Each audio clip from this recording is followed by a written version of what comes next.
First time I ever ran into Soothe was through some studio guys that I know locally who had been using it a bunch. So, once I kind of got a sense of what was going on with it, I was like, "Ooh, well, we could use that thing in live sound."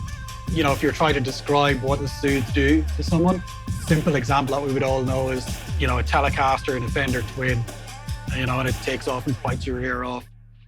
You set Soothe on it, set your depth, and you kind of forget about it. And when Soothe's working, you're not hearing it. The having using Soothe means I do less subtractive mixing and less work for the compressors. It worked a treat from the get-go, never had any problems, and it just got better with every release. As soon as I started using it in some production rehearsals, I felt really confident with it. I had a few weeks testing it initially before we went out on the road. Yeah, once I used it on the first show, which I think at that point was in Chicago, I had some really great results with it and used it for the whole rest of that run.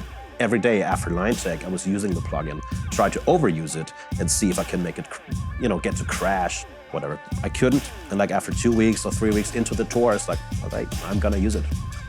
With the Rufus show obviously being so electronically based, the kick sequence that plays a really integral part with just the kind of the gluing of the show. And I found that Soothe really had the best interplay and impact between the instrumentation and the kick sequencer.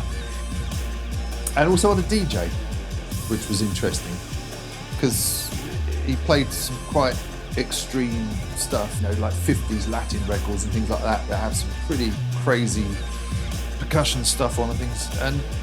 And I'd quite often watch the Soothe while he was playing and be thinking, wow, I'm really glad that isn't 10 or 12 dB louder than it is. So yeah, the Soothe really seemed to kind of, going across a load of different records and, obviously different genres and stuff like that, it did seem to just do a thing of leveling stuff out and making it sound nice. I feel like Soothe is one of those game changer things, almost as big of a deal as virtual sound checking was. It changed the game for us so much that you got better at everything you did, and Soothe is one of those things. It did that in the studio world, so there's no reason why it's not going to have the same effect on us in the live world.